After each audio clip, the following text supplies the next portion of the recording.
And late this afternoon, I spoke with the Chief of Army in his Canberra office. Lieutenant General David Morrison, welcome. Thank you.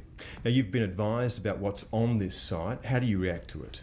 I've been advised, and I've recently, as of this afternoon, been able to see some of the product. I'm disgusted by it. And are you satisfied that serving soldiers are involved in this? You said this afternoon in something that you sent out that you have a large amount of information, including names and comments. So are serving soldiers involved in this? I believe that they are, Chris. I believe that they could be serving regular and Army Reserve soldiers. But I also think that we need to spend a little bit of time understanding how many are involved. And I would like to make the point right at the outset that I'm also advised that this site has gotten out of control. We've been contacted by one of its administrators today who has sent a letter of apology and concern, pointing out that the site was set up originally as a social meeting place, if you like. And that's been great, but it's got out of hand. There are a group of people within it that have posted this material, which I just find repugnant. What, if any, action can you take? I am governed, obviously, by the laws of the land, like we all are, and we have our own ADF policies to deal with this. But like so many other areas of Australian society, we too are coming to grips with the phenomenon of social media. Where I can take administrative or disciplinary action, though, I will. It's a cultural problem, though, isn't it? We talk about the social media, but that's just an outlet for people. What we see on this site is a really deep cultural problem. You can trace back to the 1970s. You've been in the Army for a long time. There's been talk about change forever. When are we going to see change in the Army? Well, it's a cultural problem, but it probably applies equally to Australian society as well as to its Defence Force. Do you think there's a higher standard expected of the Defence Force? I said it today at the War Memorial to celebrate Australia's Army's 111th birthday, that we should be held to a higher level of account. So I think that your point is fair. Is it a cultural issue? Yes. Is it an area that we've got to address through education, continually reinforcing messages, telling people not to or to think about the second, third, fourth order consequences of posting an inappropriate photo or an inappropriate comment on a blog site or a website somewhere? Absolutely. And we are doing it. We are, but we are making progress only slowly. But, General, what does action mean? Because you talk about policies and implementation, those sorts of things. We've been contacted by some people who are involved in that anti-gay website last year, and it was said that administrative action was being taken. Well, in fact, they've got letters now sent to them saying that there was insufficient evidence for administrative action. So what is it? No, there was formal warnings given to members who were serving who had been involved in that Facebook site in relation to gays.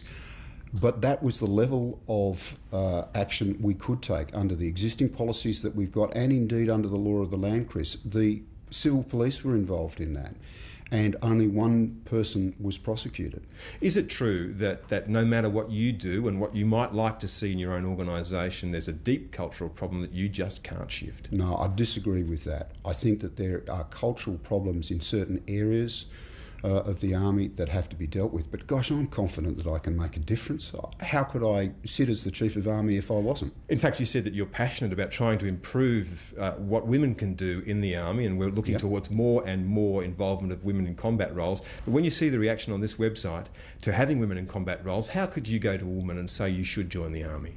That's a very fair question, and I don't have a glib or easy answer to give you. I could certainly say that the Australian Army, 111 years old today, has a very proud tradition and a great history of inclusiveness.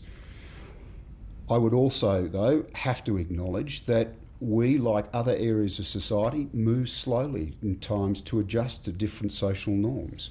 I made the point when I spoke to the Sydney Institute a couple of nights ago in answer to a question similar to the one that you've just asked me, that when I first joined the Army in 1979, the idea of open gay and lesbian members of the Australian Defence Force serving as equal partners with a common purpose to everybody would have been considered an anathema. It wouldn't have been. It wasn't discussed.